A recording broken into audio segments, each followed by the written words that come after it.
On a winter night in 39 AD, Rome did not freeze because of the cold. It froze because every noble household knew what that knock meant. It meant a daughter would not come back the same. Imagine being 14, wrapped in linen, half asleep, the city outside your window quiet and still. Then the sound, armored footsteps echoing down the stone street. You were raised to believe a summons from the emperor was an honor. No one told you it could come without warning. No one told you the guards would enter your home as if it already belonged to them.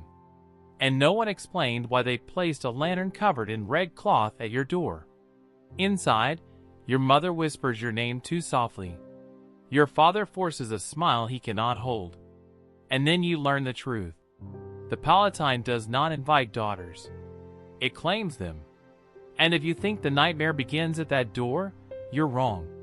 It begins inside the palace. It begins in a place history tried to erase. The Garden of Venus. The making of a monster. Caligula was not born insane. He was born into glory. The son of Germanicus, Rome's golden general. A hero adored by legions and citizens alike. The child should have inherited honor. Instead, he inherited something darker. His childhood unfolded not in marble villas, but in military camps. Sweat, iron, the smell of war. Soldiers laughed as he marched among them in miniature armor. They called him Caligula, Little Boot, a nickname of affection, one that would become a curse. Then came the fracture. Germanicus died mysteriously. His mother was exiled.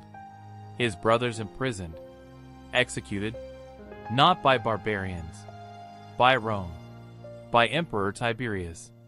Caligula was sent to Capri, forced to live beside the man who destroyed his family. There, he learned survival. Smile at the man you hate. Bow to the murderer of your blood. Hide everything. For 6 suffocating years, he perfected the art of obedience. And beneath that obedience, something cold began forming. When Tiberius died in 37 AD, Rome celebrated. Caligula, only 24, was lifted onto the throne. At first, he was everything they hoped. He freed prisoners, burned records of spies, reduced taxes, flooded the city with games and gold. Rome believed it had been saved. But salvation was only the mask. Near the end of that first year, a violent illness nearly killed him.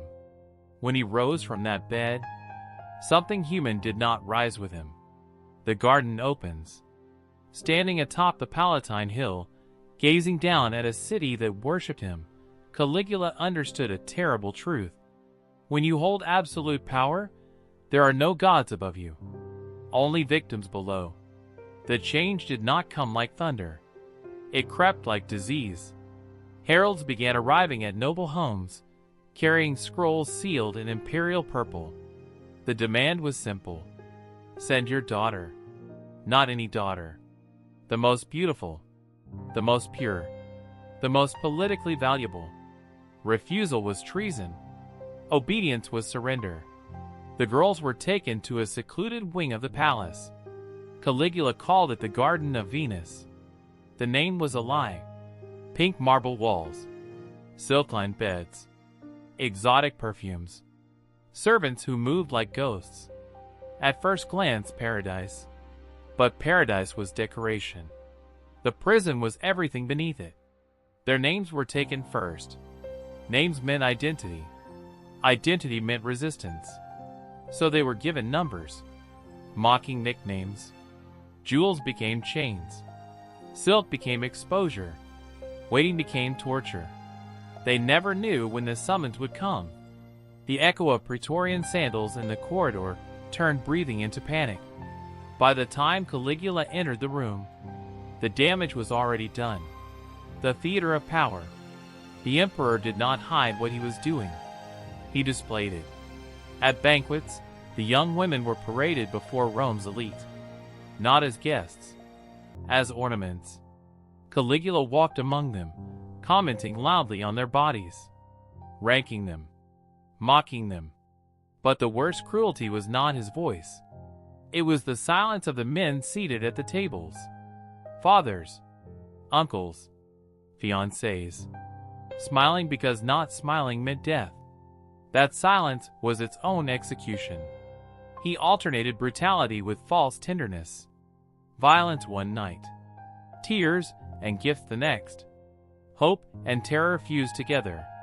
The one who broke them became the only one who could soothe them.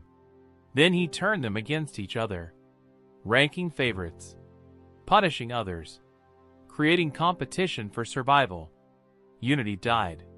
And once unity died, resistance became impossible. Some he sold to senators in secret transactions. Shared guilt became his leash. The entire elite class was chained to his crimes. Breaking point. By 40 AD, the garden had changed the girls into shadows. Some stopped speaking. Some stopped reacting. And then the suicides began. Silk became rope. Glass became blade. Balconies became exits.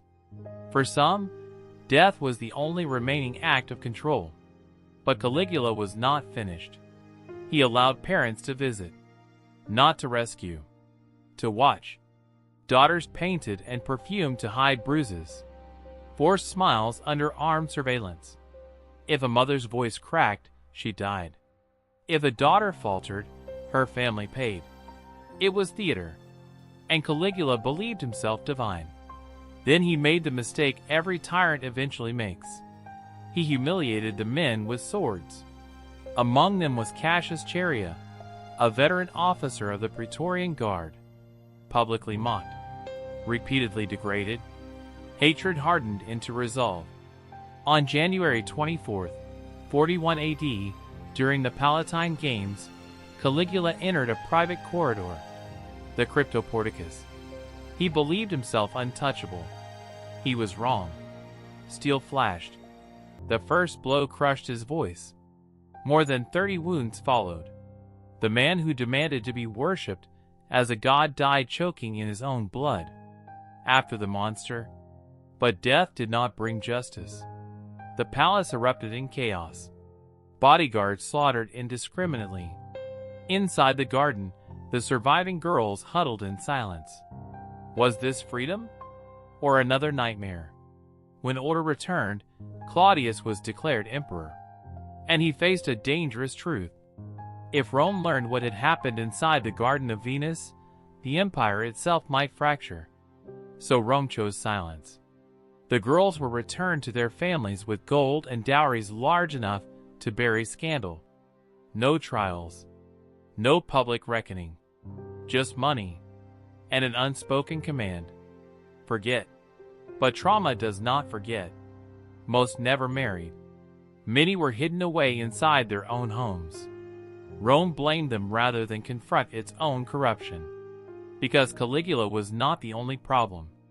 The system that gave one man unlimited power was. When legislative, military, judicial, and even divine authority rests in a single pair of hands, the wrong man turns civilization into a cage. The warning. Historians debate details. But they do not debate this. Unchecked power destroys. Rome built aqueducts, arenas, laws that shaped the world. But it failed at the simplest duty of any society: to protect the vulnerable from the powerful. The Garden of Venus may have been buried in silence. But silence does not erase suffering. It only hides it. And evil does not always arrive with fire and swords. Sometimes it wears a crown. Sometimes it smiles. Sometimes it thrives because too many people choose not to be outraged. History leaves shadows. The question is not whether they exist. The question is whether we look at them.